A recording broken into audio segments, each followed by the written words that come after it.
Durante uma batalha pesada e sangrenta, um soldado blindado fica diante de um clarão brilhante de energia azul. A fonte do flash é um ser cósmico, levantando as mãos para cima, como se estivesse formando algo com isso. Um clarão brilhante se transforma em um portal, de onde hordas de monstros sedentos de sangue se aproximam como um enxame. O soldado, com tensão e horror nos olhos, observa o exército inimigo, liderado pelo maior e mais perigoso monstro que apareceu do espaço. Este monstro é um dragão gigante, eclipsando até mesmo o enorme portal atrás de suas costas com suas asas gigantescas. O fogo envolve o soldado, mas alguma força misteriosa o transforma, ajudando a conter as chamas. Ele se torna um dos muitos lutadores chamados super-humanos que lutaram contra os monstros e quase venceram. No último momento, o dragão desaparece no portal, dando ao soldado uma expressão de raiva em seus olhos amarelos ardentes. O oráculo sobre-humano profetizou que esta terrível ameaça retornaria em 15 anos. Para combater a ameaça iminente, as pessoas criaram uma instituição para o desenvolvimento de superpotências chamada ARC. Incluía crianças com superpoderes inatos, que estavam preparadas para a batalha final e decisiva contra o inimigo. Porém, para proteger seu planeta, o mundo humano precisa agir no limite de suas capacidades, pois faltavam apenas 3 anos para o aparecimento do inimigo. Um soldado em um exoesqueleto blindado caminha pesadamente na escuridão, segurando seu rifle com força, olhando para os oponentes através de um visor vermelho brilhante. A atenção do soldado é atraída por um misterioso brilho azul que apareceu de repente do nada. Alguns segundos depois, a escuridão é cortada por uma explosão azul brilhante, que após alguns segundos se materializa em um enorme portal, de onde monstros rastejam em grandes multidões. O soldado pressiona o gatilho com um ruído mecânico, derramando chuva de chumbo sobre as criaturas. Um por um, os monstros caem no chão, mas novos imediatamente tomam o lugar de cada um derrotado. É impossível dizer quanto tempo se passou neste canhão ensurdecedor de tiros e gritos de criaturas derrotadas de tipos e tamanhos sem precedentes. Depois de algum tempo, o último inimigo silencia e o soldado, ainda apertando o gatilho, percebe que seus cartuchos acabaram. A curta calma é imediatamente quebrada por uma nova explosão de energia azulada, cegando o soldado cansado. Depois de se acostumar um pouco com a luz forte, o soldado vê que se trata de um novo portal, de onde se aproxima uma sinistra silhueta gigante. O monstro acaba sendo um dragão, perfurando o soldado com um olhar misterioso de olhos de fogo e um grito ensurdecedor. Um horror avassalador toma conta do soldado, suprimindo suas últimas forças para lutar, e ele se abaixa, cansado, deixando cair seu pesado rifle no chão. O exoesqueleto é engolfado por chamas brilhantes, que o consomem instantaneamente, mas o fogo se esforça para atingir quem está dentro. Uma dor insuportável, como se estivesse arrancando a pele, se espalha por todo o corpo do soldado, e ele solta um grito de partir o coração. Todas as sensações, monstros derrotados e um terrível dragão instantaneamente se misturam e giram, como se estivesse em um redemoinho, e o soldado acorda suando frio. Depois de olhar rapidamente em volta, ele se encontra em uma sala onde o sol do amanhecer penetra por uma pequena fresta nas cortinas como um fino fio dourado. Tendo se recuperado rapidamente de outro pesadelo, o soldado lembra que hoje chegam até eles os últimos recrutas. O zumbido dos helicópteros pode ser ouvido ao longe no céu, um dos quais fica mais alto à medida que se aproxima de uma enorme ilha que parece uma base militar. Há apenas um passageiro no helicóptero, olhando para baixo com indiferença e vestido como um maltrapilho de rua. Esse passageiro é um cara muito jovem, pensando intensamente em alguma coisa e olhando em volta, esperando o que vai acontecer com ele a seguir. Em uma salinha, sob a luz forte de uma luminária, um cara está conversando, da qual se descobre que o menino do helicóptero se chama Liam, e ele tem apenas 10 anos, mas na idade dele ele era já o líder de uma gangue de sabotadores órfãos. O interlocutor de Liam é um militar de alta patente, que imediatamente o informa que o personagem principal não vai para a prisão e pergunta se o menino sabe da instalação ARK. Liam responde calmamente que a ARK é uma instituição para o desenvolvimento de habilidades sobre-humanas e pergunta se eles realmente acham que ele é um super-homem. O militar elogia a esperteza do protagonista e diz que agora ele começa uma vida nova, bem alimentada, agora em que pode até dormir em uma cama normal. Liam se inflama de raiva, dizendo que, ao contrário dele, a vida de seus irmãos não mudou em nada e diz que irá para a ARK somente se os militares assumirem a responsabilidade por eles, e cuidarem de sua alimentação, alojamento e educação. O militar franze a testa pensando, mas logo concorda, dizendo que eles assumirão a responsabilidade pelos irmãos de Liam. Porém, O militar avisa imediatamente ao menino que o acordo durará exatamente enquanto ele estiver na Ark. Lian concorda com tais condições sem hesitação e parte. Depois de algum tempo de viagem, o barulho das hélices do helicóptero começa a diminuir, e a porta traseira, com um rangido alto, começa a descer lentamente, iluminando-a com luz solar intensa. Lian se encontra na pista de uma enorme ilha onde sua nova vida acontecerá agora. Ao descer, Lian se lembra das palavras do militar de que as superpotências são baseadas em patentes, e sua patente é baixa, então ele terá que fazer de tudo para sobreviver e salvar seus irmãos.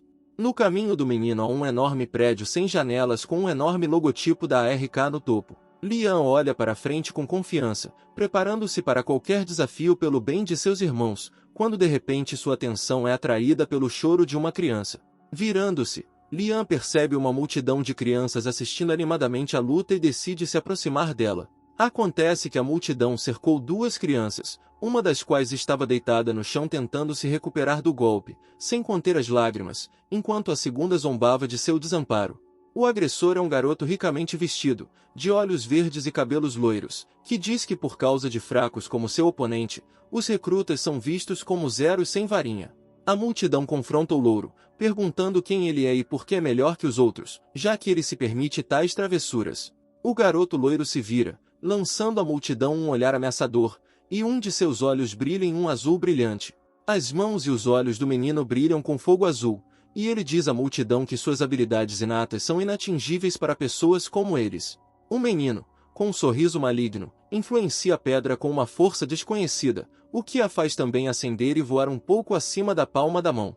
Em meio aos gritos de uma multidão atordoada, o cara mira em seu oponente indefeso, imaginando se será mandado para casa caso se machuque.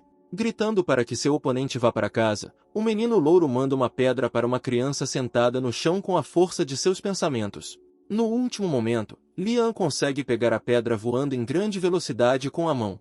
Segurando uma pedra fumegante na mão, o personagem principal com um olhar entediado diz que o arremesso foi tão lento que teria sido mais rápido apenas jogá-lo com a mão. Com uma careta distorcida pela raiva e aborrecimento, o loiro pergunta a Lian quem ele é. Lian, carrancudo, se apresenta ao menino como seu professor de boas maneiras. Uma briga começa entre os rapazes, e um homem misterioso em uniforme militar começa a se aproximar da multidão que grita.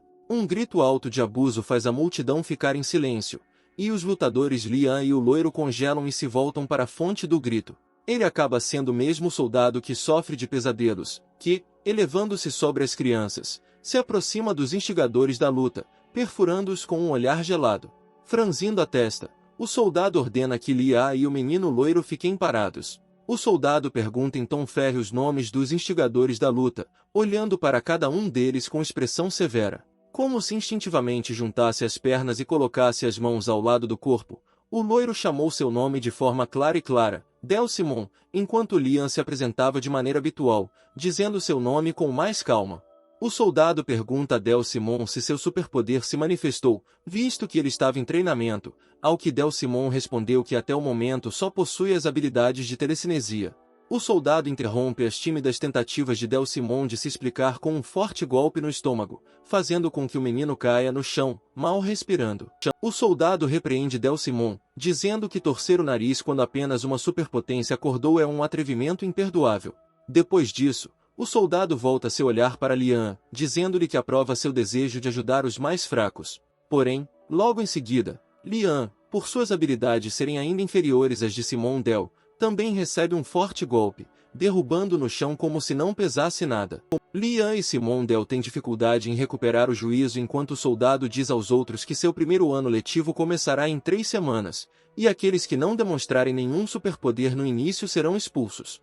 O soldado se apresenta pelo nome de John Red, dizendo que é o instrutor deles, que os transformará de lixo biológico em super-humanos lutadores que terão que derrotar o dragão e seu exército. Após terminar seu discurso de abertura, John Red anuncia o início do treino, que consiste em correr pelo estádio até mandar parar. Depois de medir novamente as crianças com um olhar frio, John Red dá às crianças a ordem de correr e marchar. Durante uma corrida cansativa, John Red grita que parar antes do time resultará em expulsão automática, mas para Lian tais cargas são bastante familiares. Vários alunos não aguentam e caem no chão, mas o instrutor John Red grita implacavelmente com eles, chamando-os de lixo inútil e mandando-os embora para não incomodarem os outros. Enquanto as crianças, desistindo e incapazes de suportar a carga, rastejam para fora do caminho, Liam continua a correr, refletindo que o trabalho físico não o incomoda em nada, mas ainda permanece inseguro sobre seus superpoderes. Olhando para Simon Dell, correndo com a mesma teimosia, Liam se pergunta se ele pode despertar seus superpoderes, ou se ele os possui. Enquanto isso, outro cadete não aguenta a carga, diminuindo a velocidade, tentando resistir às pernas bambas, nem mesmo enxugando o suor da testa devido ao cansaço acumulado. Este cadete, caindo impotente no chão, acaba sendo o mesmo garoto cujo lado Liam ficou não muito tempo atrás, mas agora sua força o abandonou completamente. O instrutor John Red fica de pé sobre o aluno exausto, ainda ordenando impiedosamente com desprezo que o cara que mal respira vá para casa. Porém, Liam corre até o menino caído no chão e o ajuda a se levantar, após o que ele continua correndo com ele, dizendo que o menino ainda não disse que desistiu. O instrutor John Red não se opõe a esta demonstração de altruísmo, observando os dois com um olhar severo. Ao pôr do sol, um apito alto soa e John Red dá a ordem para que todos que ainda estão de pé parem. Enquanto as crianças exaustas caem no chão e recuperam o fôlego, o instrutor conta quantos participantes restam e anuncia que dos 73 participantes, restam 40. No entanto, o instrutor John Red é rápido em dizer que esta corrida é apenas um aquecimento para o treino real, e eles repetirão esse aquecimento todos os dias. O dia seguinte para os cadetes começa às 5 horas com a mesma corrida cansativa, que dura 3 longas horas. Após a corrida, as crianças fazem uma pequena pausa para o café da manhã, após o qual todos vão para as aulas da manhã, a partir das 9 horas. Na aula, o instrutor John Red diz aos alunos que a fonte dos superpoderes está em algum lugar dentro de seus corpos e que eles precisam se concentrar em encontrá-la. Liam tenta encontrá-lo com sua imagem interior, primeiro em sua cabeça, depois tenta olhar em seu coração, mas até agora tudo isso não teve sucesso. Às 12h30 da tarde, Liam decide sentar-se na mesma mesa com o garoto que ajudou no primeiro dia no Ark, e o chama pelo nome, Kuro. Kuro é o único amigo de Liam na instituição e na vida em geral, então eles decidem comer juntos. No meio de uma conversa com Kuro, Liam cruza os olhos com Simon Dell enquanto ele passa. Os dois trocam olhares arrogantes e raivosos e Simon Dell sai enquanto Kuro revela que ouviu falar de Dell fazendo um curso para crianças superdotadas no Reino Unido, o que explica sua arrogância. Liam diz que está irritado com Simon Dell, mas o acredita por dominar a telecinesia antes de todos os outros, ao que Kuro comenta que ele também pode usar a telecinesia, surpreendendo Liam. Depois das aulas noturnas, uma corrida e um banho com chamada, as crianças se preparam para dormir, mas à noite Liam não consegue dormir. Deitado na cama, Liam é atormentado pela ideia de que é incomum para ele viver em tão boas condições, mas toma uma decisão obstinada de suportar todas as provações pelo bem de seus irmãos. 2 semanas depois, muitos alunos desenvolvem a capacidade de telecinesia, mas Liam ainda passa por grandes dificuldades, por não ter descoberto nenhum superpoder em si mesmo, então decide dar um passo desesperado. Simon Dell está sentado com seu amigo em um banco conversando sobre algo, quando de repente seu amigo aponta surpreso para alguém e ele se vira. Ao ver aquele para quem seu amigo está apontando, Simon diz com desdém que está surpreso por eles terem vindo até ele e pergunta o que seu interlocutor recém-chegado precisa. O interlocutor acaba sendo Liam, que diz que Simon já sabe por que veio, ao que Simon Dell adivinha que Liam precisa de conhecimento sobre a teoria do despertar de superpoderes. Simon Dell, sorrindo maliciosamente, convida Liam a se curvar diante dele em troca de conhecimento. Liam decide que seu orgulho não importa agora e se ajoelha na frente do atordoado Simon Dell. Olhando para Simon com um olhar calmo, Liam pede que ele lhe ensine a teoria do despertar de superpoderes. Simon Dell, sem pensar 2 vezes, concorda, pedindo ao amigo que lhe dê um lápis bem afiado. Aproximando-se de Liam, Simon Dell, sem dizer uma palavra, de repente dá uma corrida rápida, perfurando seu peito com um lápis. Um helicóptero de transporte voa lentamente no céu claro de verão, emitindo um zumbido familiar aos habitantes da base. O instrutor John Red está debruçado na janela, fumando um charuto enquanto seus cabelos loiros esvoaçam ao vento forte das hélices do helicóptero. O instrutor reflete que o tempo passou tão rápido que ele não percebeu como havia chegado o próprio dia da matrícula, quando de repente ouviu passos rápidos do lado de fora da porta da sala. Puxando rapidamente a maçaneta da porta, um cientista baixo e careca entrou na sala animado, dizendo que sabia que encontraria o sargento Red bem aqui. Depois de cumprimentar um cientista chamado Octo, o sargento ouviu com irritação a observação brincalhona do cientista de que não era permitido fumar nesta sala e perguntou-lhe por que viera. Sentando-se em uma cadeira, Octo disse que resolveu olhar a cerimônia de matrícula dos cadetes e perguntou o que o sargento achava deles. O sargento, com seu jeito habitual, disse que os recrutas eram apenas um monte de bucha de canhão, mas 2 deles eram capazes de ser pelo menos de alguma forma úteis. O sargento considera Adela Simon o primeiro recruta digno, lembrando que embora seu caráter seja extremamente ruim, suas habilidades são acima de tudo elogios. Octo esclarece que Simon é um graduado brilhante da Instituição Real de Treinamento de Super-Humanos, sorrindo, encontrando nele semelhanças consigo mesmo. Falando do segundo recruta, o sargento John Head lembra como Lia ajudou Kuro no primeiro dia de treinamento, dizendo que ele tinha muito mais força que os demais. No entanto, o sargento observa que apesar de ser um soldado ideal, isso não é suficiente para a Ark. O sargento, mergulhando mais fundo em suas memórias traumáticas, simpatiza com Lian, percebendo que a RK precisa de super-humanos, não apenas de pessoas, e se um recruta não tem superpoderes, então ele não pertence aqui. O cientista, sem esperar pelo nome do segundo recruta, resolve contar ao sargento uma intriga sobre como os recrutas o chamam, mas o sargento está à frente dele, presumindo corretamente que o instrutor é chamado de filho da puta pelas costas. O instrutor John Head fica na frente de uma fila de jovens recrutas, dizendo-lhes que hoje será o primeiro ano de matrícula. O sargento, porém, alerta os recrutas que é muito cedo para se alegrar e apenas aqueles que estão prontos para usar superpoderes na batalha podem se inscrever. Kuro, percebendo que Lian não desenvolveu nenhuma habilidade, olha para ele com pesar e ansiedade, mas Lian está determinado. O sargento diz que para passar no teste basta demonstrar o superpoder mais simples, o brilho dos olhos, que é chamado de efeito externo. O sargento acrescenta que todos que conseguirem reproduzir o efeito externo deverão se alinhar ao lado do engenheiro. O sargento também aponta para os agentes de terno preto do outro lado do engenheiro e diz que quem não puder demonstrar nada será levado para casa pelos agentes em helicópteros. Entre os agentes está um militar que já havia prometido a Lian que cuidaria de seus irmãos em troca de sua presença nas instalações da Ark. Os recrutas vão para os seus lugares, alguns, esmagados pela amargura do fracasso, não escondem as lágrimas. Lian permanece parado no lugar, como se estivesse acorrentado ao chão, imerso em pensamentos sobre os acontecimentos recentes.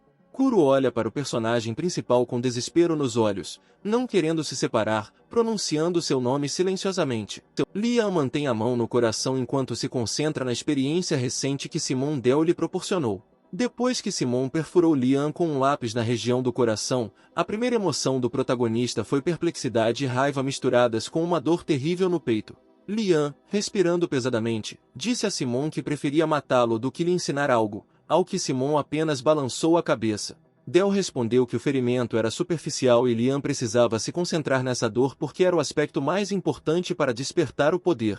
Segundo Simon, esta ferida é agora um canal de poder através do qual ele pode extrair energia, e Simon também acrescentou que sem lesão é impossível despertar seu superpoder, mesmo que ele segure seu coração por uma semana inteira. Simon devolve o lápis ao amigo, mas ele se recusa categoricamente a pegar o instrumento ensanguentado, enquanto Lian se pergunta silenciosamente como Simon poderia saber que a fonte de seu poder está no coração. Porém, daquele dia em diante, Lee finalmente começou a sentir uma energia interior que não conseguia controlar. Mas apesar de todas as mudanças, Lian não conseguia entender o que precisava ser feito para dar vazão ao seu superpoder interior. Os pensamentos do protagonista são interrompidos pelo instrutor John Head, gritando seu nome em voz alta e furiosa. O sargento grita para Lian que ele é o último que resta e deve ficar na formação apropriada, e não ficar parado. Lian reúne toda a sua vontade, com apoio mental. Kuro tenta despertar sua força interior. O desafio de Lia irrita tanto o sargento que um de seus olhos começa a brilhar e veias saltam de seu rosto. O sargento rapidamente se aproxima de Lia e se aproxima dele de forma ameaçadora, dizendo que um soldado deve sempre obedecer às ordens de seu superior. Não vendo mais nenhuma mudança no comportamento do protagonista, o sargento ataca com todas as suas forças para atingir Lian por sua insolência. Lian percebe a caneta no bolso do sargento e percebe que o momento da verdade chegou. No entanto, uma fração de segundo depois, um golpe poderoso atinge Lian, fazendo-o voar pelo chão. Porém, Lian conseguiu pegar a caneta do sargento, o que o ajudará a demonstrar sua força. Liam balança sua caneta na frente do atordoado sargento, que nunca esperava que o personagem principal fosse tão rápido a ponto de conseguir tirar a caneta dele. Para abrir o canal de poder o suficiente, Liam perfura seu peito com toda a força na área do coração com uma caneta, diante de um público atônito. O sargento furioso agarra Liam, perguntando se ele realmente iria morrer aqui e agora. No entanto, mal contendo as lágrimas de uma dor incrível, Liam olha para o sargento com olhos brilhantes, passando assim no teste de admissão. Suspirando de decepção, o sargento John Red solta Liam enojado. Enquanto Liam está deitado no chão, o sargento se vira e sai, dizendo ao personagem principal que nunca encontrou tamanha mediocridade. Mas depois de dar alguns passos, o sargento se vira e diz que apesar de tudo, Liam merecia pelo menos os parabéns pelo alistamento. Liam suspira pesadamente, cuida do sargento com os olhos ainda brilhantes, tentando compreender completamente o que aconteceu. O personagem principal foi aceito na instituição ARC e agora sua difícil jornada está apenas começando, mas apesar da dor aguda em seu coração, a mesma determinação é visível em seus olhos. Seu amigo Kuro corre alegremente em direção ao personagem principal, sem conter as lágrimas, perguntando como ele se sente. Seguindo Kuro, o cientista Octo se aproxima de Liam, que o parabeniza pela inscrição e lhe dá um presente valioso.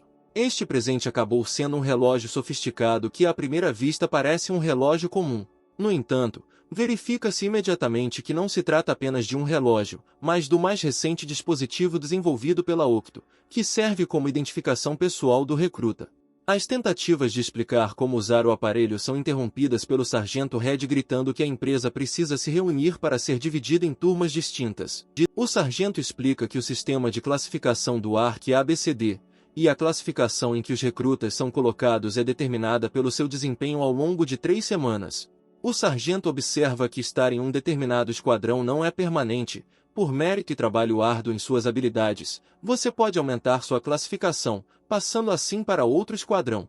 O sargento parabeniza os recrutas restantes, assustando-os imediatamente com o fato de saber que o chamam de filho da puta pelas costas. O sargento, com um sorriso maligno, garante aos recrutas que ele não é apenas um filho da puta, mas o filho da puta mais malvado e terrível que eles já conheceram e conhecerão. Apenas um recruta entra na classe A, e é Simon Dell, que demonstrou o mais alto nível de suas habilidades. Kuro, junto com outros 4 recrutas que demonstraram habilidades telecinéticas sérias, são colocados na classe B. Liam cai na classe D mais baixa, mas isso não o incomoda em nada, e ele não tem dúvidas de que melhorará sua classificação. O sargento diz que as classes A e B estão vindo para ele, e as classes C e D estão vindo para o novo instrutor Wei Shen. O instrutor Wei Shen, que parece uma pedra enorme, à primeira vista não parece menos ameaçador do que o instrutor John Red. No entanto, o instrutor Wei destrói imediatamente esta imagem, abrindo um largo sorriso, dizendo que apesar das dificuldades que aguardam os recrutas, eles vão aguentar se tentarem.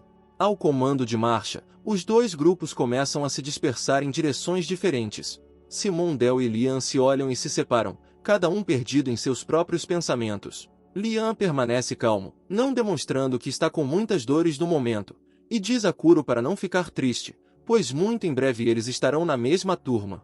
Kuro, ainda sem esconder as lágrimas, sai na outra direção, apenas gritando de alegria no final. O instrutor Wei Shen ordena com entusiasmo que ambos os times o sigam até a academia. O ginásio RK era um prédio enorme onde todos os recrutas passavam muito tempo aprimorando suas habilidades. O instrutor Wei Shen estava em excelente condição física e utilizou uma lança de treinamento para demonstrar as técnicas. A velocidade e habilidade do instrutor com armas eram indescritíveis e impressionaram muito os jovens cadetes. O instrutor Wei decidiu responder à pergunta silenciosa dos recrutas sobre por que eles precisariam saber manejar lanças e espadas se quisessem lutar contra um dragão. Segundo o instrutor, os lutadores devem empunhar armas de energia, e não há matéria no mundo que possa conter uma carga mental de energia, com exceção da pele e dos ossos de um dragão. O instrutor acrescentou que as únicas armas que podem causar algum dano aos dragões são as armas feitas de componentes de dragão. Liam perguntou ao instrutor como as pessoas matavam dragões quando ainda não possuíam armas tão poderosas. O instrutor Wei Shen mergulha em memórias difíceis, falando sobre como anteriormente os super-humanos lutavam contra dragões apenas corpo a corpo, e um dragão poderia destruir centenas de seus camaradas. Segundo o instrutor, Alguns super-humanos com habilidades telecinéticas poderiam atacar o dragão à distância, mas o golpe final deveria ser desferido apenas de perto. O instrutor acrescentou que para tais tarefas eram necessários caças especiais e fortemente blindados, chamados Strikers. Tendo afastado as memórias sombrias, o instrutor Veishen olha para o arsenal e convida as crianças a escolherem suas armas de treinamento. Lian escolhe uma lança para si e a experimenta, familiarizando-se com a arma. O instrutor Veishen pergunta ao personagem principal se ele gosta da lança, ao que recebe uma resposta de aprovação. Lian explica ao instrutor que gostou muito da velocidade da lança e de seu apito durante a demonstração do instrutor. O instrutor Veishen analisa Lian, relembrando sua velocidade durante o duelo com o sargento John Red. Veishen adivinha que, a julgar pelo comportamento do personagem principal, ele já teve que participar de brigas mais de uma vez. Impressionado com a experiência de Lian, o instrutor diz-lhe para se esforçar mais, o que faz com que o protagonista sorria em aprovação. Veishen promete ao personagem principal que o ajudará em todos os seus empreendimentos e o treinará para ser um excelente lutador. 2 semanas depois, Lian se envolve em uma luta prática com seu presidente de classe, chamado José. Os dois lutadores estimulam um ao outro antes da luta final com piadas farpadas. José realiza um ataque poderoso, tentando desequilibrar o personagem principal. Dando uma corrida, Lian se esquiva e o cutuca com uma lança de treinamento.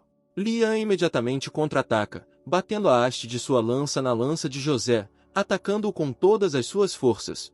Usando a força, Lian desarma José, arrancando a lança de suas mãos. Balançando para o golpe final, Lian para-lança alguns centímetros da cabeça de José. José desiste, tornando Lian o mais forte da classe D. Os adversários se agradecem pela luta, após o que José informa que está sendo transferido para a classe C, o que significa que a classe precisará de um novo chefe. Segundo José, Lian deveria se tornar prefeito da classe D, mas está indeciso. Porém, José está confiante no personagem principal, pois o restante da turma apoia fortemente sua candidatura. Lian agradece a todos pelo apoio e está muito feliz com a decisão, pensando que esta poderia ser sua ponte para a promoção.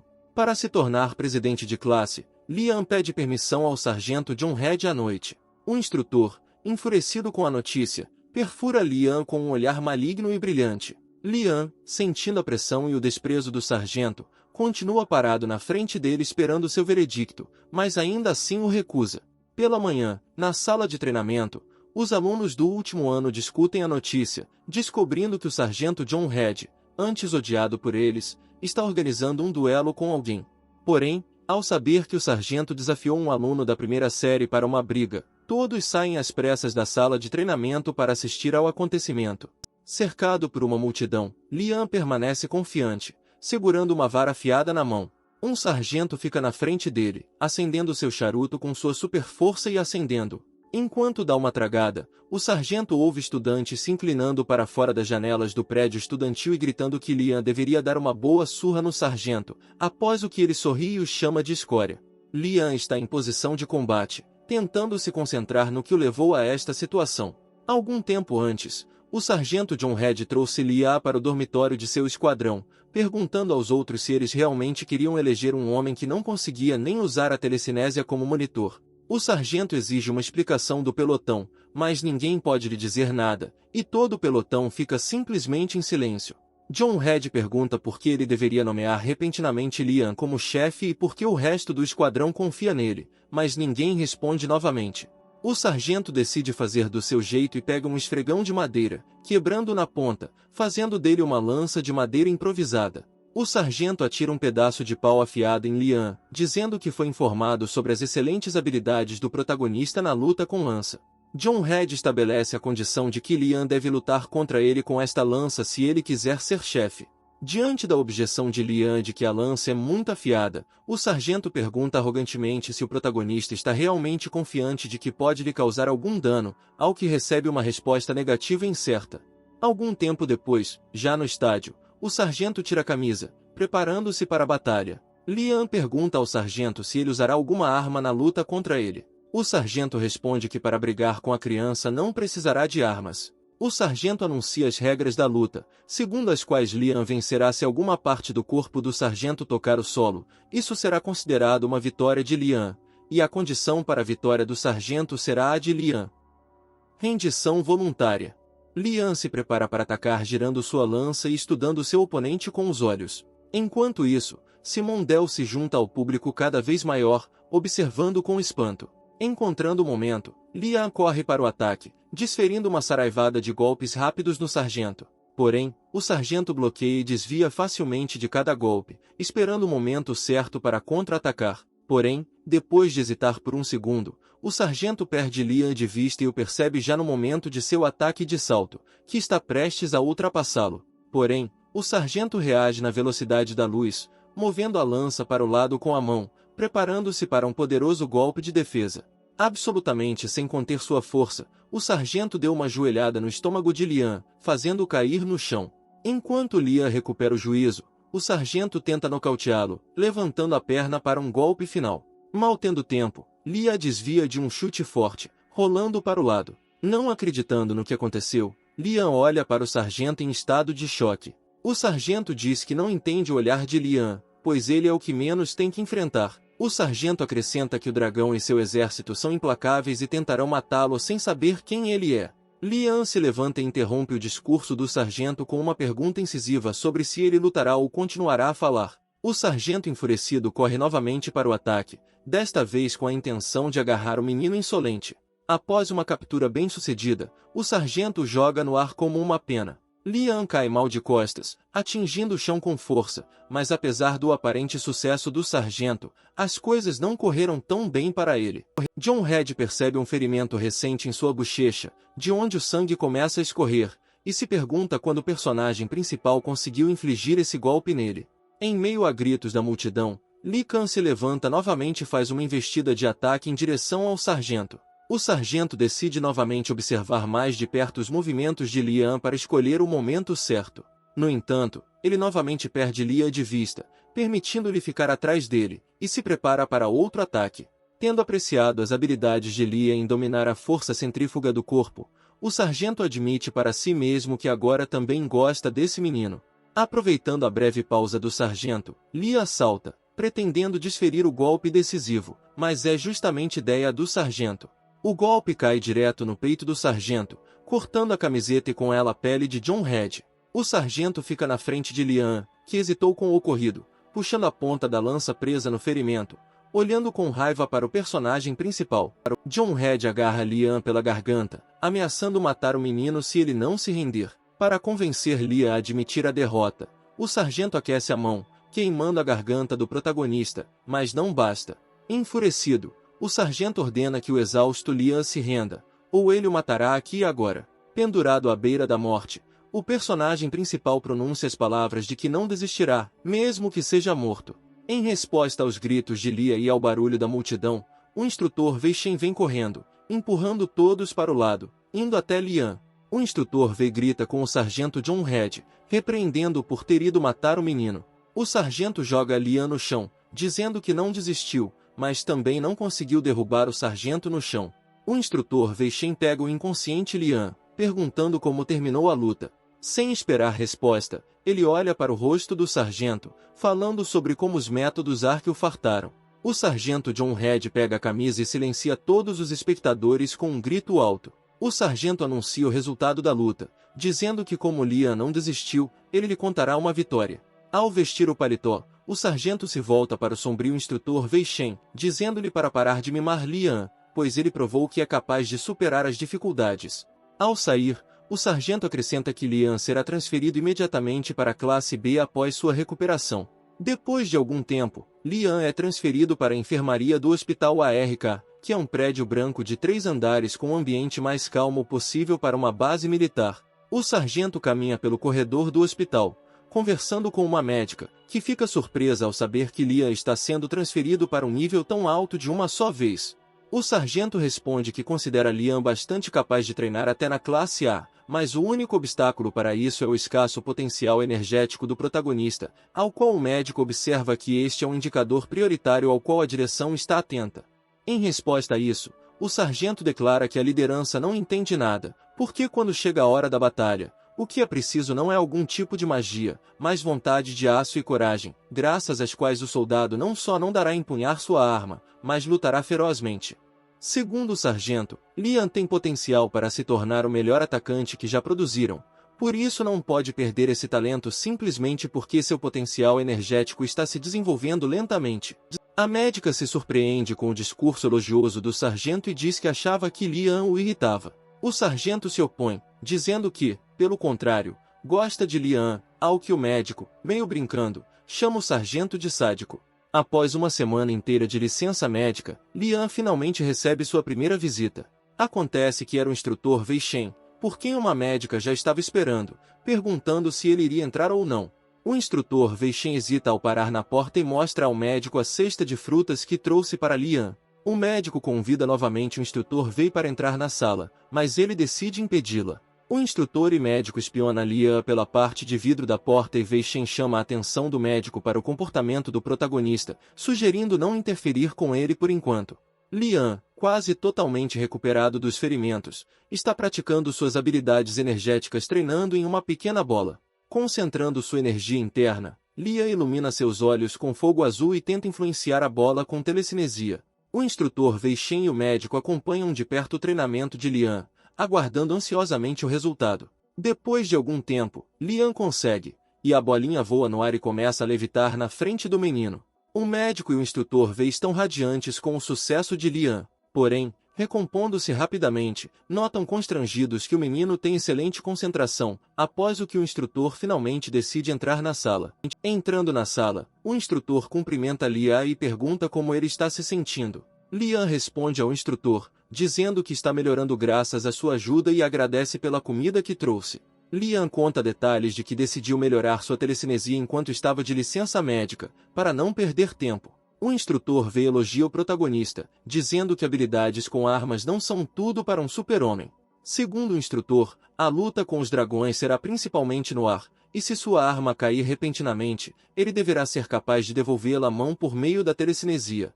De repente, o instrutor Wei Shen tem uma ideia, que imediatamente decide concretizar. O instrutor negocia com os médicos para buscar Liam por um breve período, embora já seja tarde. O instrutor Wei Shen decidiu ir à academia à noite, quando ela seria iluminada apenas pela luz da lua e não haveria ninguém por perto para incomodá-los. Liam olha em volta e pergunta ao instrutor por que ele o trouxe para a academia. O instrutor Wei responde que está preocupado com o desenvolvimento psíquico, que, a julgar pelas suas observações, está em um nível muito baixo. De acordo com o instrutor, os colegas de Liam já dominam as habilidades de fogo e teletransporte, mas ele deveria perder a esperança nessas habilidades e se concentrar em outra coisa.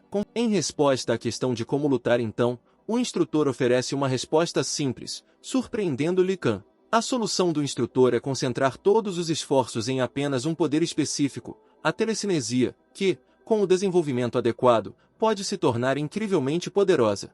Segundo o instrutor Shen, a superforça é como um músculo que fica mais forte com o treinamento constante. O instrutor acrescenta que dividir os recrutas em níveis nada mais é do que uma convenção, porque toda a sua geração tem um potencial desproporcionalmente maior do que a geração do instrutor Wei Shen. O instrutor incentiva Liam, dizendo que se ele trabalhar muito, conseguirá o que deseja. Liam olha com aprovação para o instrutor, que acrescenta que o ajudará em tudo. Depois de algum tempo, Liam retorna aos estudos, aproximando-se da porta de sua nova sala de aula. Liam fica nervoso no início, reunindo coragem para puxar a maçaneta e entrar. De repente a porta se abre e um cara alto e de cabelos curtos, sem perceber Liam, esbarra nele. Ao perceber o personagem principal, o estranho de repente chama seu nome, respondendo à pergunta de Liam e dizendo que todos já o conhecem. O cara se apresenta como o chefe da classe B, Dmitry Vladimirovich Petrov, e estende a mão para Liam em saudação. Por conveniência, Dmitry sugere chamar-se simplesmente de Dima e expressa esperança de amizade e cooperação com o personagem principal. Dima diz que Liam chegou bem na hora e é hora de sua aula praticar, então eles vão para a academia. Chegando ao ginásio, a visão que se abriu diante de Liam o pegou brevemente de surpresa. No entanto, a surpresa rapidamente começou a dar lugar à raiva e à raiva. Liam pegou a lança de treinamento que ele já conhecia do suporte, segurando-a com força na mão. Liam pensa consigo mesmo que o treinamento é a única saída nesta instituição, onde, devido ao seu baixo potencial energético, a ameaça de expulsão paira constantemente sobre ele. Liam decola rapidamente, segurando sua lança em prontidão para o combate, escolhendo rapidamente seus alvos com os olhos. Os alvos são seus colegas de classe que espancavam seu camarada indefeso. Depois de espancar os agressores, Lian os repreende por fazerem algumas bobagens frívolas. O garoto que foi intimidado pelos hooligans acabou sendo Kuro, que mais uma vez foi vítima de sua suavidade e caráter fraco. Lian ameaça os agressores, dizendo que eles têm sorte porque as competições de artes marciais não fazem parte do programa de treinamento obrigatório. Dmitri, observando Lian, aprecia a habilidade de Lian, pensando consigo mesmo que finalmente encontrou um oponente com quem deseja lutar de coração. Pouco antes de Lian chegar, Kuro é espancado e chora enquanto olha para o chão, incapaz de pegar sua arma. O agressor provoca Kuro zombando dele, pedindo-lhe que finalmente ataque. Kuro é abordado por outros agressores e continua deitado no chão, implorando silenciosamente por misericórdia. A certa altura, Kuro se lembra de Lian e espera que ele venha salvá-lo, embora Kuro não tenha ideia de onde Lian está. De repente, através das lágrimas, Kuro vê como algo distraiu os hooligans e eles ficaram em posição de luta, afastando-se dele. Tendo invadido a multidão de oponentes, Li Kang distribui facilmente golpes em todos os hooligans, abrindo caminho para Kuro. Kuro não consegue acreditar no que vê. Olhando para Lian com admiração, ele tenta se levantar e dizer seu nome. Lian grita com Dima, acreditando que na classe B o conceito de competição saudável é interpretado de forma muito frívola. Dima rebate dizendo que, de acordo com o lema da ARC, o inimigo não poupa ninguém, por isso não há lugar para os fracos aqui. Dima ressalta que Lian é um caso excepcional, mas está prestando um péssimo serviço a Kuro ao salvá-lo. Lian não tem nada a responder a um comentário justo e só pode admitir para si mesmo que seria estúpido argumentar contra isso. No entanto, Dmitri acrescenta que mesmo levando em conta tudo o que foi dito acima, 3 pessoas batendo em uma é errado. Dima decide desafiar Lian para um duelo para mostrar a seus colegas uma luta justa. Lian concorda com a proposta de Dima, preparando-se para a batalha. Dima, armado com uma katana de madeira, toma a iniciativa e atinge Lian com um golpe rápido vindo de cima. Lian bloqueia o ataque de Dima, afundando com a força do ataque esmagador. Dima rapidamente decide atacar novamente com o mesmo golpe e Lian adivinha que Dima quer quebrá-lo com vários golpes no mesmo lugar. Para não danificar a lança, Lian muda seu bloqueio, desviando o golpe para o lado e reduzindo possíveis danos à sua arma. Lian está tentando enganar Dima, primeiro decidindo realizar uma manobra diversiva. O truque funciona e Lian acerta a perna de Dima com toda a força, desequilibrando-o. Tendo cumprido seu plano, Lian decide acabar com o inimigo com um poderoso golpe final. Ele concentra todas as suas forças no golpe final, que rapidamente ultrapassa Dima, que não se recuperou da raspagem. Porém, no último segundo, Dima consegue se esquivar da ponta da lança que assobia. Aproveitando a fração de segundo ganha, Dmitri salta para frente, mirando em Lian com a própria cabeça. O golpe poderoso de Dima resulta em um nocaute, e Lian cai ruidosamente no chão, deixando cair sua lança, enquanto Dima se recupera surpreendentemente facilmente do golpe com sua própria cabeça. Esfregando a cabeça machucada, Lian diz irritado que isso é uma arte marcial, não uma briga de rua. Dmitri responde que deve ter praticado sambo desde cedo, então Lian terá que ficar de olho em mais do que apenas as armas de seu oponente. O personagem principal se levanta, provocando Dima com a questão de saber se Dima usará técnicas de sambo em um dragão. Dmitri não cede, respondendo que, se necessário, estrangulará o dragão com as próprias mãos. Os colegas gritam em apoio a Dima, chamando-o de filhote de tigre siberiano. Dima fica irritado com esse apelido e se vira para gritar que há muito tempo não é filhote de tigre. Lian percebe que, apesar de Dima e seus colegas xingarem uns aos outros, eles não fazem isso a sério e são bastante amigáveis um com o outro. Lian olha para seu amigo Kuro, observando-o mais uma vez ficar de cabeça baixa e com tristeza nos olhos. De repente, Dmitri grita com Lian, avisando-o para não olhar em volta. Lian mal consegue se esquivar, bloqueando o golpe com o meio da flecha, que faz um barulho crepitante com o dano que recebe. Lian entende que não há necessidade de prolongar a batalha, então ele se prepara para o ataque final de Dima. Usando sua lança como vara, Lian decide surpreender seu oponente voando no ar e se preparando para atacar. Lian e Dima se bateram simultaneamente e um forte estalo de madeira foi ouvido devido à incrível força do golpe. Com tanta força, as armas de ambos os rivais quebraram, espalhando-se em pequenos pedaços. Lian e Dima estão se recuperando do ocorrido, tentando compreender o que aconteceu. No entanto, Dima recupera o juízo mais rápido e ataca o personagem principal com as próprias mãos. O destino favorece Dima, e ele consegue capturar Lian, que não teve tempo de reagir. Em meio aos gritos da multidão, Dima oferece a Lian que se renda, caso contrário ele quebrará o braço.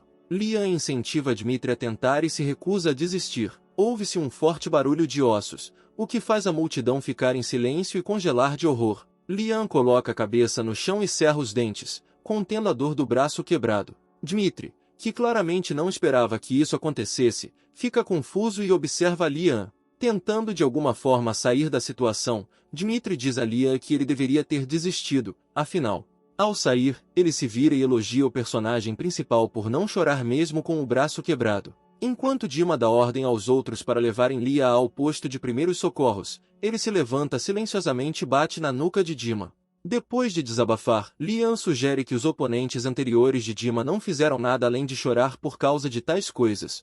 Dmitri não responde e continua deitado quase imóvel, apenas contraindo levemente a perna. Lian grita para Dima se levantar, pois a luta ainda não acabou, mas Dima não responde. Chegando mais perto, Lian percebe que Dmitri está inconsciente devido a uma pancada na nuca. Dmitri recupera a consciência já na cama da enfermaria do hospital. Saltando rapidamente, ele olha em volta e se apalpa, tentando entender onde está.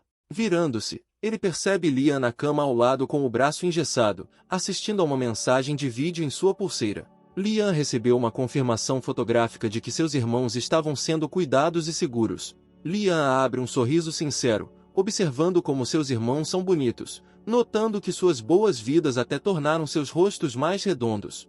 Lian percebe que Dima recuperou a consciência e pede que ele troque a próxima mensagem, já que ele mesmo não é capaz de fazer isso. Dima, confuso com a rapidez do pedido, concorda inquestionavelmente. No entanto, depois de um segundo, Dima se pergunta em voz alta por que ele está fazendo isso, ao que Lian o lembra que foi Dima quem quebrou seu braço. Dima fica furioso e acusa Lian de ser o último covarde a atacá-lo pelas costas e deixá-lo com uma rachadura na cabeça, ao que Lian o lembra que ele se preparou e agiu de acordo com o lema da ARC. Lian acrescenta que não está zangado com Dima e que sua raiva não foi dirigida a ele. Dima diz que sente o mesmo, mas da próxima vez a vitória será dele. Lian acha que talvez ele devesse ter ajudado Kuro em vez de entrar em uma briga. Dima entende Lian, mas avisa que as coisas só vão ficar mais complicadas e no segundo ano eles podem até morrer. Lian, perplexo, pergunta a Dmitri o que ele quer dizer com isso. Dima conduz Lian pelo corredor do hospital, dizendo que será muito mais fácil mostrar do que contar. Os heróis chegam à unidade de terapia intensiva, onde Dima lhe conta que o lema deste departamento é que se o paciente estiver respirando ainda pode ser salvo. Uma maca com um homem adulto gravemente ferido, a quem os médicos já colocaram uma máscara de oxigênio, passa rapidamente pelas crianças. Lian, chocado com o que viu, tenta compreender o que aconteceu. Dmitri mais uma vez enfatiza o quão perigoso todo o seu treinamento se tornará em breve. Lian pergunta a Dima por que esse aluno do segundo ano parece um homem adulto, se logicamente eles deveriam ser um pouco mais velhos que ele. Dima responde que todos os alunos do segundo ano recebem drogas que fazem seus músculos e corpos crescerem em questão de semanas. Dima destaca que no terceiro ano já terão que lutar contra o dragão, por isso a ARC não tem tempo de esperar que os filhos cresçam naturalmente. Lian acena com aprovação as informações recebidas, dizendo que sempre quis se tornar adulto. Imagens do passado recente aparecem na mente de Lian. Neles, ele rouba uma sacola de um transeunte para conseguir pelo menos um pouco de comida para si e seus irmãos. No entanto, muito rapidamente os bandidos adultos ultrapassam Lian e o pegam facilmente. Depois de derrotar o personagem principal, os bandidos pegam seu saque e vão para casa. Lian diz a Dima que ele não está interessado em uma infância feliz e que seu único objetivo é a sobrevivência. Dmitri elogia o personagem principal, dizendo que talvez ele seja o mais maduro entre todos os calouros. Depois disso eles voltam para a enfermaria. No início da manhã, o sargento John Red informa aos calouros que hoje haverá treinamento aéreo. Cada calouro tem sua bolsa, mochila com paraquedas e capacete. Dima conversa com Lian, perguntando se ele sente falta do hospital de onde tiveram alta ontem. Lian sorri para Dmitri e examina sua sacola, descobrindo que ela contém muita comida. Lian começa a suspeitar que isso será muito mais do que apenas treinamento aéreo. Dmitri percebe que um dos alunos do primeiro ano já abriu suas rações e começou a comer, e se afasta deles com desprezo. De repente, a atenção de Dima é atraída por um dos alunos, e ele pressiona Liam para contar a ele sobre isso. Esse aluno é Simon Dell, que verifica calmamente sua bolsa e equipamento. Dmitri está entusiasmado com o desejo de lutar contra Simon, a quem chama de o último gênio da Inglaterra. Simon Dell percebe Dmitri olhando para ele e fica surpreso com sua expressão amarga. O sargento John Head incentiva os alunos, gritando para que se apressem e embarquem no helicóptero. Todos os alunos sobem uma rampa de metal até um helicóptero prestes a decolar. Assim que todos os alunos estiverem a bordo, todos os helicópteros decolam e seguem para um destino desconhecido. O sargento observa a partida dos helicópteros, avisando aos demais instrutores que já é hora de eles pegarem a estrada também.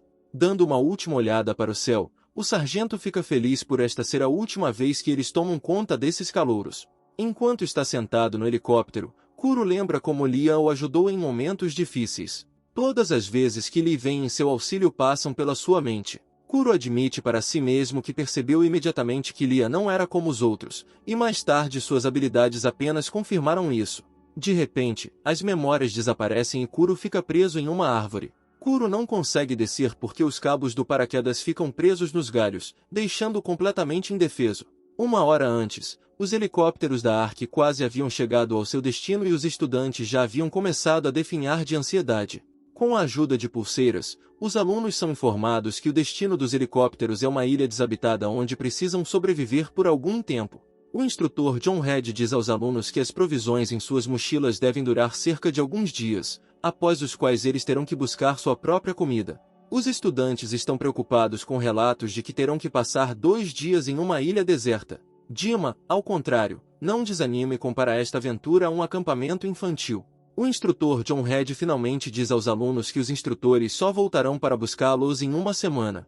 A notícia da semana inteira choca Kuro, mas Liam, apesar da surpresa, mantém a compostura. Algum tempo depois, o sargento John Head tira da água o estudante quase afogado e o arrasta para o barco. Os instrutores olharam os faróis GPS dos alunos e descobriram que todos os outros alunos haviam chegado à ilha e estavam distribuídos por ela.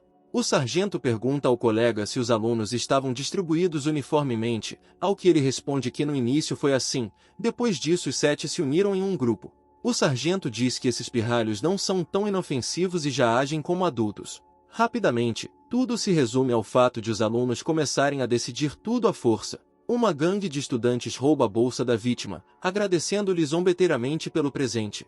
Um dos alunos afasta os outros dizendo que o resto do saque fica para o principal, chamando-o de Carl. Carl senta e observa as ações de seu grupo com indisfarçável irritação. Ele chama seus subordinados de idiotas, repreendendo-os por fazerem bobagens em vez de procurar comida até a noite. O líder enfatiza mais uma vez que não reuniu todos em grupo para um jantar conjunto. Segundo a ideia de Carl, se tirarem a comida de todos os participantes, ninguém conseguirá derrotá-los. A gangue inspirada diz que com esse plano eles serão capazes de lidar até mesmo com figurões como Liam, Dmitri ou Simon Dell. De repente, a reunião da gangue é interrompida por um grito de socorro vindo de algum lugar distante da floresta. Reconhecendo esta como uma potencial vítima, a turma decide seguir em frente em busca dela. Enquanto isso, Liam pousou no mar e passou muito tempo nadando até a costa. Liam rapidamente encontra um local adequado para um acampamento temporário e decide explorar. Durante o reconhecimento, o personagem principal reflete sobre o fato de não ser o primeiro a existir em condições de alimentação limitada, e se pergunta se Simon e outros como ele começaram a tirar comida de outras pessoas. Enquanto isso, Dmitri encontra Simon Dell na ilha e Simon pergunta o que ele precisa. Dmitri diz a Simon que o conhece e o convida para lutar imediatamente. Simon não quer desperdiçar sua energia com Dmitri e se vira e vai embora, atordoando Dima. Dmitri tenta sair da situação e dá desculpas, dizendo que sua vontade de lutar é causada apenas pelo interesse esportivo. Como resultado, Dmitri tenta acalmar a situação dizendo que talvez eles só precisem conversar um pouco antes da batalha. Simon Dell continua sua caminhada com uma irritação mal disfarçada porque Dmitri decidiu acompanhá-lo. Várias horas se passam e o sol dourado ilumina o céu nublado sobre a ilha. Cal e sua turma encontram a origem do grito com um sorriso maligno e se aproximam dele com orgulho. Acontece que Kuro, que não havia escapado da armadilha, estava pedindo ajuda, ficando completamente indefeso diante de Carl e sua gangue. Os alunos pegam a sacola de provisões de Kuro e vão embora, agradecendo zombeteiramente por ter guardado os suprimentos para eles. Kuro começa a chorar novamente e implora a Kao e aos outros alunos que deixem um pouco de comida para ele. Kao responde que se Kuro não estivesse na árvore, ele teria levado uma surra e seus suprimentos seriam levados embora, então ele deveria ser grato a eles. Ao saírem, a turma ri, expressando a esperança de que em uma semana Kuro não morra de fome e, se chover, ele não morra de sede.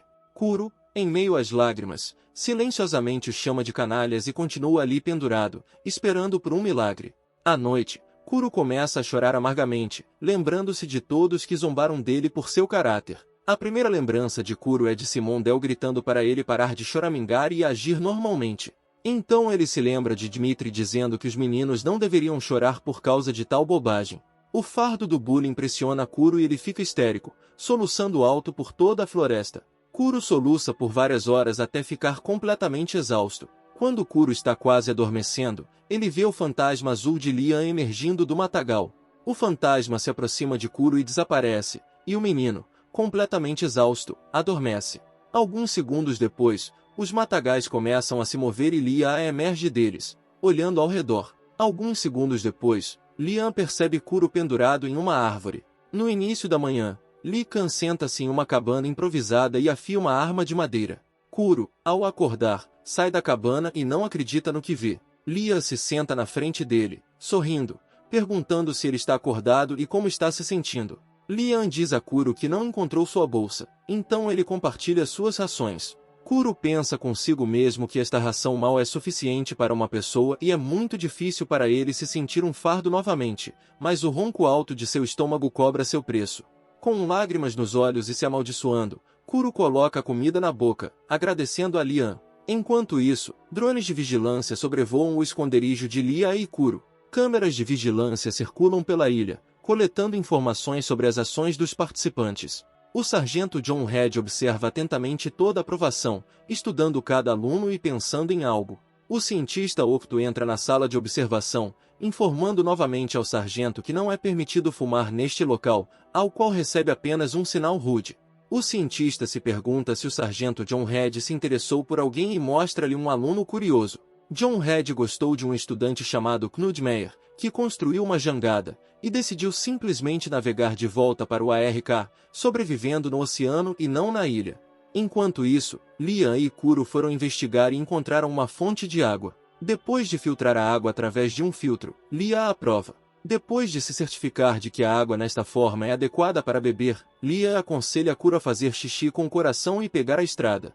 Depois de uma longa e cansativa caminhada, os rapazes decidem se proteger do sol escaldante. Lian baixa a guarda, perguntando-se onde eles podem encontrar comida para os dois, quando Kuro de repente ativa um de seus superpoderes. Kuro agarra o ombro de Lian, gritando para avisá-lo do perigo. Kuro e Lian veem uma armadilha na qual certamente teriam caído se não fosse pela previsão de Kuro. Lian pergunta a Kuro como ele sabia que havia uma armadilha aqui, já que estava escondida por uma rede de camuflagem. Lian, incrédulo, sugere que Kuro simplesmente viu essa armadilha através da camuflagem. Kuro tenta explicar seus poderes precognitivos dizendo que fica tonto quando tem visões do futuro. Lian sugere que esta é uma das manifestações do poder de Kuro, dizendo para si mesmo que esta é uma habilidade muito legal e útil.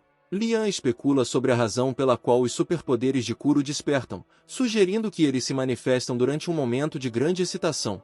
Lian chega à conclusão de que esta tarefa ajudará muito Kuro no desenvolvimento de suas habilidades. Enquanto isso, duas silhuetas são mostradas do lado de fora da tenda dos heróis enquanto eles estão ocupados explorando.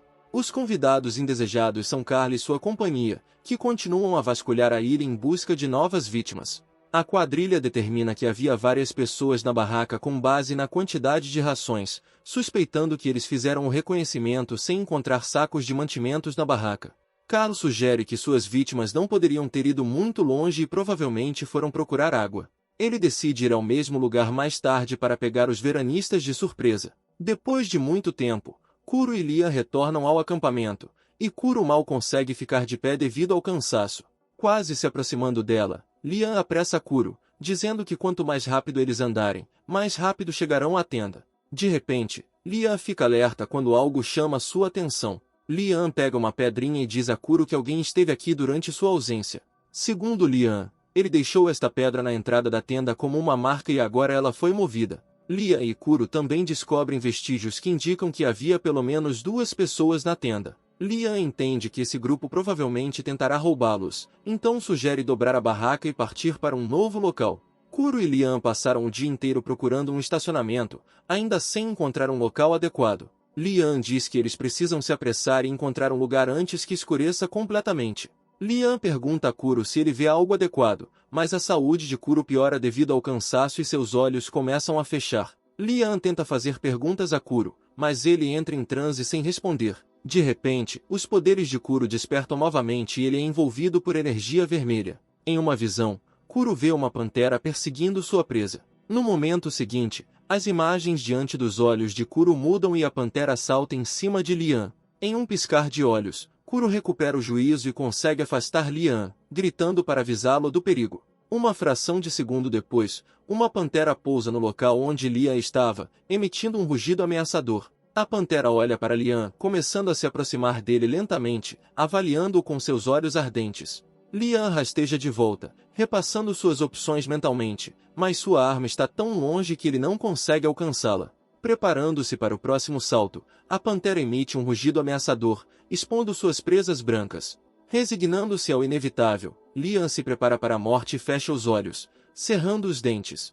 Porém, no momento do salto, uma bola de fogo voa com precisão em direção à pantera, derrubando-a. Assustada com fogo e queimaduras, a pantera esquece sua vítima e rapidamente se esconde nos matagais da floresta. O salvador de Lian é seu ex-colega de classe José, que durante esse tempo dominou a pirocinese. Lian olha para seu salvador, se recuperando do choque intenso. José pergunta se o personagem principal está bem e percebe Kuro caído no chão próximo. José pisa pesadamente no chão e Lian percebe o curativo em sua perna, perguntando o que aconteceu com ele. José conta a sua história, dizendo que caiu numa armadilha e por isso ainda lhe é muito difícil ficar de pé. José se joga no chão, dizendo que está muito feliz por ter conhecido os rapazes no caminho.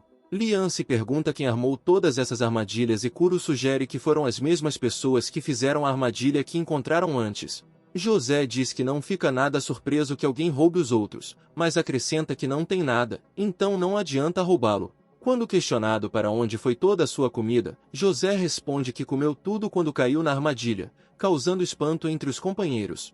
Enquanto isso, Carl e sua turma acamparam para passar a noite em algum lugar da ilha. Sentado perto do fogo, Carl não consegue dormir e está imerso em suas memórias. Cal se lembra de como, não faz muito tempo, em sua vida civil, na qual foi um ator de sucesso, ele estava no quarto do pai durante uma conversa importante. O pai segura Carl pelos ombros e diz que hoje no aeroporto durante a segurança um detector disparou, o que significa que Carl é um super-homem propenso à telepatia. O pai diz que está é a chance de Carl e que ele deveria ingressar na ARK, ao que Carl pergunta o que fazer em relação às filmagens das quais está participando. O pai perde a paciência, dizendo que Carl entrará na ARK e desenvolverá seu talento, e não se envolverá nesse circo diante das câmeras. Com um olhar obsessivo, o pai de Cal diz a ele que os telepatas se tornarão história quando a guerra acabar, e Cal terá a oportunidade de governar uma nação inteira. Assim, Carl acabou na ARK, embora ele próprio nunca tenha manifestado tal desejo. No início da manhã, Dmitri continua seu treinamento intenso ao lado de Simon, que o observa silenciosamente. Depois de algum tempo, Simon se pergunta se Dmitri ainda tem forças, visto que eles não têm mais comida. Dmitri responde que por ser atleta, deve treinar muito para se tornar um grande lutador. Simon chama Dima de idiota, dizendo que os telepatas ainda não lutam com os punhos. O tédio de Simon cansa Dima, e ele diz em voz alta que sente falta de Lian, com quem poderia praticar suas habilidades de luta. O nome do personagem principal tem um efeito instantâneo em Simon, e ele se ilumina com uma energia avassaladora, perguntando a Dima sobre a briga com Lian. Dmitri, tendo finalmente encontrado o ponto fraco de Simon, agradece mentalmente a Lian pelo fato de agora poder competir em força com esse loiro. Enquanto isso, Lian e sua companhia montaram um novo local na caverna, cobrindo a entrada com tecido de tenda e acendendo uma fogueira no interior. Lian discute estratégia com os outros, sugerindo que fiquem juntos até o final do julgamento. O personagem principal decide que ele e Kuro irão em busca de comida e lenha para que tenham suprimentos suficientes para o tempo restante. Devido ao fato de José ainda não ter se recuperado da lesão, por decisão de Lian ele permanece na caverna como guarda. Lian acredita que graças à pirocinese de José, Eles têm todas as chances de sobreviver a esse treinamento. Lia e Kuro encontram um lago adequado, que contém muitos peixes que podem satisfazer suas necessidades alimentares. Kuro pergunta se o personagem principal sabe pescar, mas Lian o interrompe para uma conversa importante.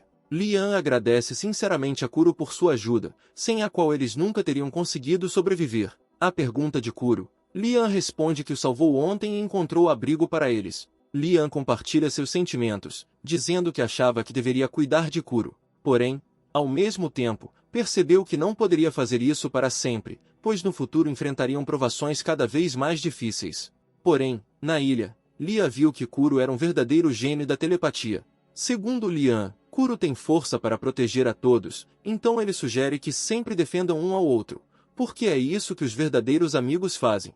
Ser reconhecido por ele como amigo traz lembranças para Kuro e ele mergulha profundamente em sua infância. Kuro nasceu no Japão, mas rapidamente ficou órfão, sem nem mesmo capturar seu nome verdadeiro do passado. Kuro nada mais é do que um apelido dado a ele devido à cor de sua pele na primeira infância. Kuro tenta se livrar de todo o bullying que caiu sobre ele desde a infância por causa de sua diferença e se inspira na ideia de que finalmente tem um amigo de verdade em quem pode confiar. Olhando para a nova e mais poderosa manifestação das habilidades de Kuro, Lian fica impressionado, dizendo que parece muito legal. Kuro desce até a água, passando a observar de perto o movimento do peixe, estudando seu comportamento.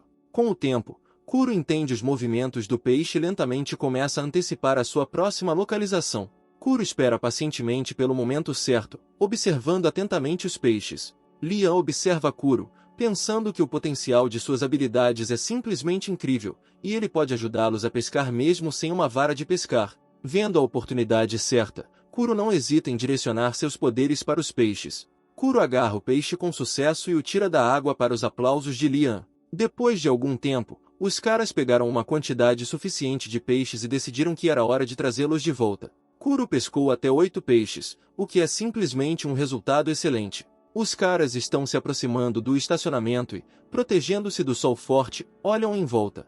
O que ele vê de repente choca tanto Lian que ele fica sem palavras. Jogando fora rapidamente o balde de peixe, ele diz a Kuro para esperar por ele aqui e corre para frente, deslizando ao longo do aterro de terra.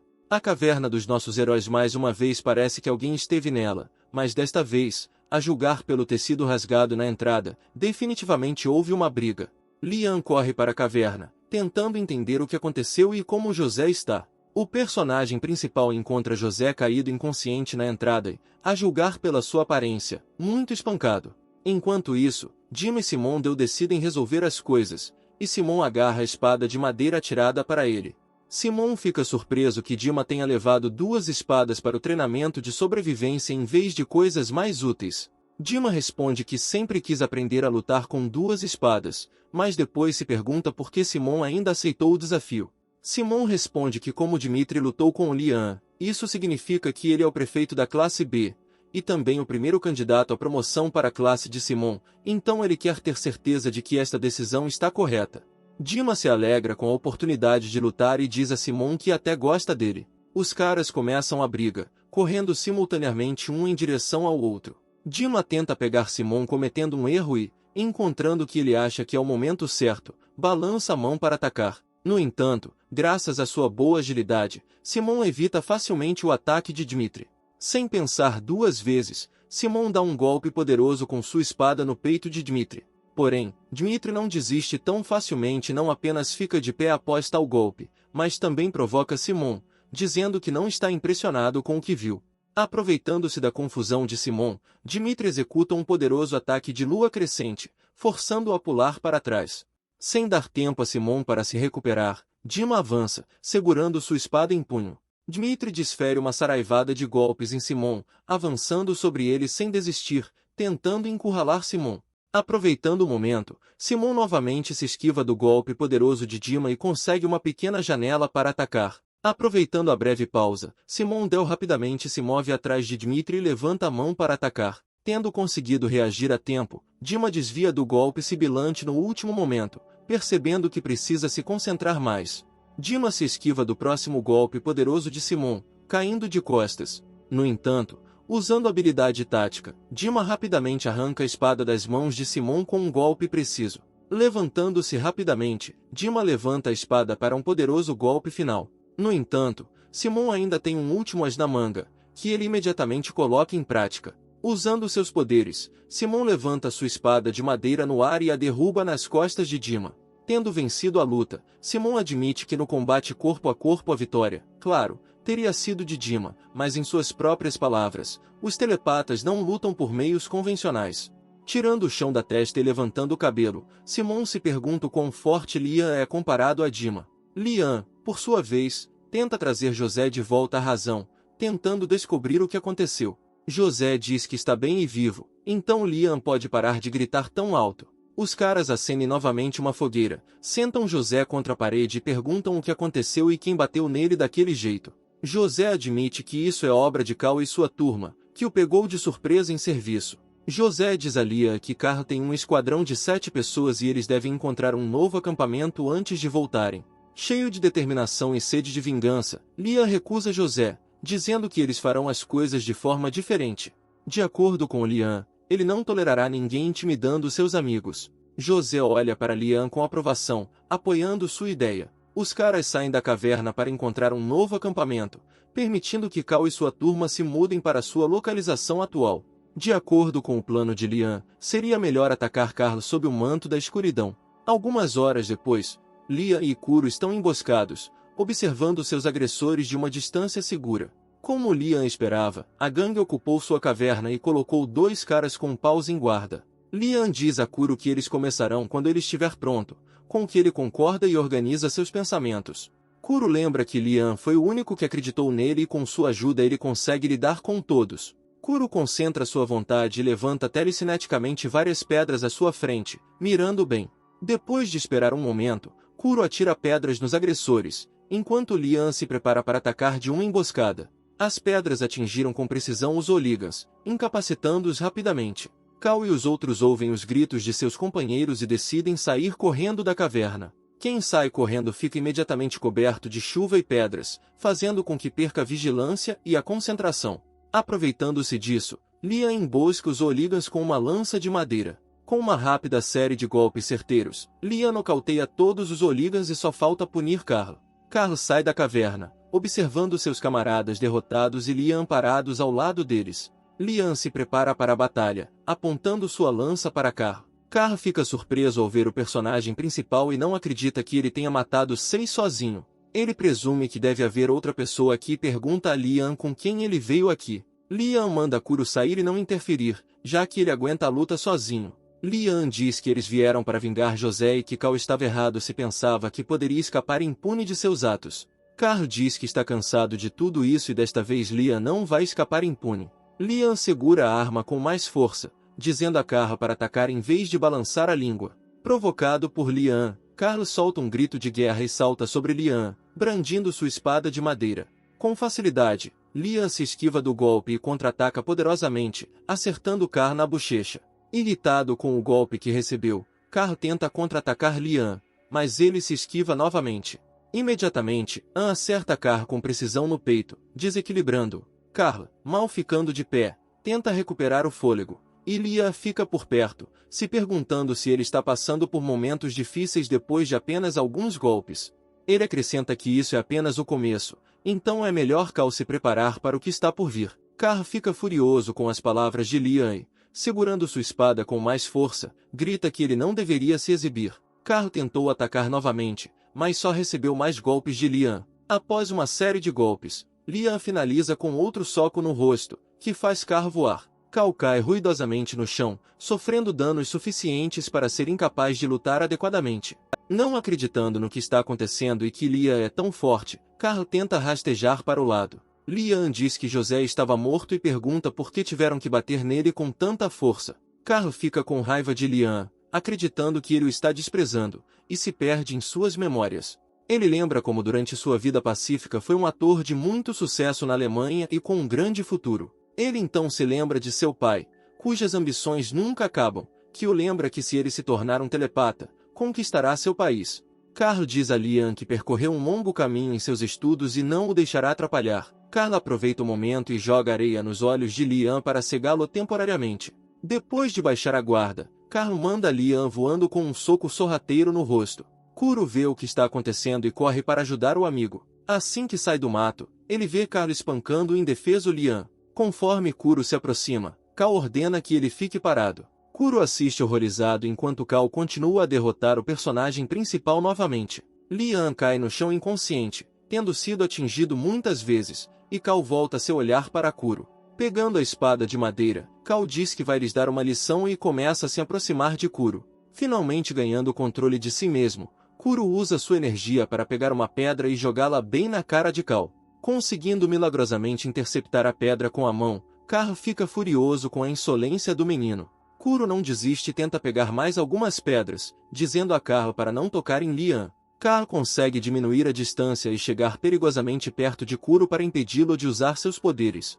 Depois de agarrar Kuro, Carl diz a ele que não gostou dele e imediatamente fica perplexo como uma pessoa tão inútil como Kuro acabou no ARK. Levado por seu discurso, Carl não percebe como Liam, que voltou a si, aparece atrás dele. Liam põe fim a essa luta, fazendo Carl voar com um golpe poderoso no rosto. Liam lembra Carl que ele só se escondeu atrás dos 6 todo esse tempo. Na opinião de Liam, quase todos nesta ilha são melhores e mais úteis que Carl, porque apesar da complexidade de seus personagens, pelo menos não são canalhas. Liam, sem conter sua raiva, diz a Carl que ele é apenas mais uma nulidade. Após essas palavras, o personagem principal balança uma lança levantada do chão e rapidamente abaixa sobre Carl. Liam o poupou ao cair no chão a poucos centímetros do rosto de Carl. Lee vai embora, dizendo que se Carl encostar o dedo em seus amigos novamente, ele não escapará tão facilmente. Carl permanece deitado no chão, admitindo para si mesmo que nunca quis realmente ser um telepata. Os heróis partem para seu novo local, deixando Carl deitado e pensando que ao final da prova ele deixará voluntariamente o Ark. Lia e Kuro voltam ilesos ao estacionamento, onde José já os espera. Os próximos dias de sobrevivência na ilha passam rapidamente e sem intercorrências, graças às novas habilidades de Kuro e à eliminação de Carl e sua gangue. Uma semana após o início dos testes, os helicópteros ARK retornam à ilha para buscar seus cadetes. Liam e seus amigos os observam, dizendo que não gostariam de repetir a experiência. O resto dos membros se reúnem em torno de Liam e seus amigos e agradecem por tudo o que fizeram. Eles agradecem aos rapazes por compartilharem sua comida e derrotarem Carl, para que todos pudessem sobreviver. O Major John Red entra em contato com todos os alunos e diz que o teste foi aprovado e que todos tiveram um bom desempenho. No entanto, acrescenta que todos devem embarcar nos helicópteros na ordem em que forem chamados. Recolhidos todos os participantes, divididos em grupos, os helicópteros ARK decolam e saem da área de testes com destino à casa. O sargento John Red examina cuidadosamente o esquadrão de estudantes composto por Liam, Kuro e Dmitri com Simon. O sargento conta aos participantes que os instrutores acompanharam o andamento do treinamento e, por unanimidade, decidiram manter os 4. Com seu jeito sinistro característico, John Red informa aos rapazes que este não foi um treinamento comum, mas um teste para determinar o salvador da humanidade. O sargento afirma que Liam e os outros 3 integrantes são os únicos que conquistaram o direito de avançar para o 2º ano. Depois de algum tempo no Ark, os alunos têm um raro dia de folga, então não há ninguém no parquinho. José entra no quarto de Liam e o convida para brincar no parquinho em homenagem ao dia de folga. Liam olha para José, concordando que fins de semana são muito raros, então isso pode muito bem ser comemorado. José pergunta a Liam se ele sabe jogar futebol, ao que ele responde que já jogou antes. A galera se reúne no campo de futebol e se divide em times. A primeira equipe é formada por Liam, Kuro e José, e seus adversários são Dmitri e Simon. Os caras começam a partida e Liam enfrenta Dmitri como atacantes de ambos os times. Durante a partida de futebol infantil na Ark, um conselho se reúne para promover os alunos ao 2º ano. O presidente do conselho é o chefe do Estado-Maior da República Autônoma da Crimeia, Alexander Lekor. Também presente na reunião está a chefe do corpo médico, Sasha Grace, que pede para falar sobre 4 candidatos à promoção.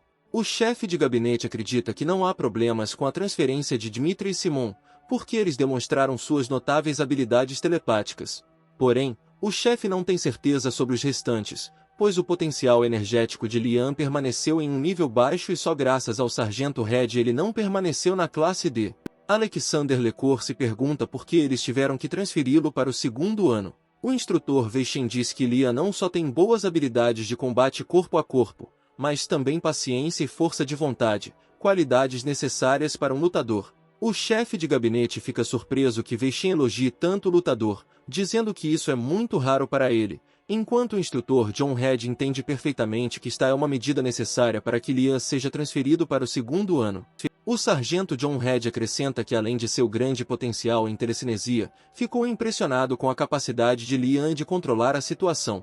Enquanto isso, Lian flanqueia taticamente Simon Dell usando manobras de futebol astutas. Aproximando-se do gol, Lian marca facilmente um gol com um chute certeiro para o gol. Após ouvir a fala dos instrutores, o chefe de gabinete pede para passar para o próximo candidato. José corre até Lian e diz que não achava que Lian fosse tão bom com a bola. Dmitri provoca Simon dizendo que ele achava que os ingleses eram bons no futebol, o que o deixa irritado. O chefe do departamento médico bateu com força na mesa. Ela acredita que Kuro é o candidato mais fraco em termos de saúde mental, o que é muito importante. Para ela, quando os alunos ingressam no segundo ano, o mais importante para sobreviver à transformação corporal é a resistência mental. Sasha Grace acredita que tais indulgências poderiam facilmente matar o menino. John Head diz a ela que a telecinesia de Kuro está em um dos níveis mais altos e supera muitos talentos famosos. O chefe do Estado-Maior observa com razão que neste caso a questão não é força, mas resistência. John Head responde que é por isso que propõe transferir Kuro junto com o Lian, já que este último tem grande influência sobre Kuro, desempenhando o papel de irmão mais velho. O chefe do Estado-Maior tira os óculos e esfrega os olhos, perguntando ao sargento por que tudo se resume a Lian novamente. O chefe pergunta se o sargento realmente deseja que Lian seja transferido para o segundo ano. Há silêncio no salão e o instrutor John Head e Veishen se entreolham, aguardando a decisão do chefe de gabinete. Enquanto isso, os meninos continuam sua partida intensa e Lian lança outro ataque. Depois de passar por vários defensores, Lian faz um passe oportuno para José, permitindo-lhe continuar o ataque. José agradece a Lian pelo passe e tenta chegar ao gol adversário. Depois de passar pelos dois últimos zagueiros, José corre em direção ao gol para fazer o chute final. O goleiro adversário se prepara para interceptar a bola levantando-se e concentrando-se. Simon e Dmitri começam a cobrir José pela frente, e outros atacantes se aproximam por trás. Implacável, José no último momento dá um passe para Lian para que ele tentasse fazer o gol, aproveitando o elemento surpresa. Lian não decepciona José e chuta com segurança, mandando a bola rapidamente para o gol. A equipe de Lian se alegra com mais uma manobra vitoriosa e grita frases vitoriosas. Lian e José apertam as mãos, elogiando as decisões táticas um do outro. O sargento John Head interrompe o jogo, dizendo que por hoje chega. Segundo o sargento, a reunião acabou e os resultados serão divulgados em breve, mas como todos estão aqui, ele irá anunciá-los imediatamente. De acordo com o sargento Lian, Dmitri, Kuro e Simon foram aprovados para transferência para o segundo ano. José se aproxima de Lian, colocando a mão em seu ombro e parabenizando-o pela promoção. Lian e José trocam elogios, dizendo um ao outro que tiveram um bom desempenho. Lian estende a mão em despedida. O sargento manda as crianças terminarem e irem para seus quartos. Enquanto todos se dirigem para seus respectivos prédios, Lian se vira para o sargento para gritar com ele. Lian agradece ao sargento pela ajuda, pois acredita que foi graças a ele que recebeu a promoção para a classe B. Lian também acredita que a transferência para o segundo ano provavelmente foi realizada justamente graças ao sargento. O sargento diz que não tem certeza se tem algum mérito nisso, mas avisa Lian que não haverá como voltar atrás. O sargento afirma que se o personagem principal completar o segundo ano, eles se encontrarão novamente e deseja que ele sobreviva. Lian saúda respeitosamente o sargento e parte para sua corporação. A noite chega e nossos heróis estão prestes a ir ao prédio médico para o procedimento de transferência para o segundo ano. Os 4 heróis se reúnem perto do estádio e ponderam o que os espera a seguir. Lian pergunta aos outros onde fica o segundo prédio médico. Kuro está nervoso, mas Lian o acalma dando um tapinha em seu ombro e dizendo que eles ficarão juntos, então ele não tem nada a temer. Kuro expressa seus medos, dizendo que está com muito medo, pois seus corpos serão alterados e o desconhecido o assusta. Dmitri, ao contrário, está muito feliz porque seu corpo vai mudar e eles só vão ficar mais fortes, então o time o segue até o segundo prédio médico.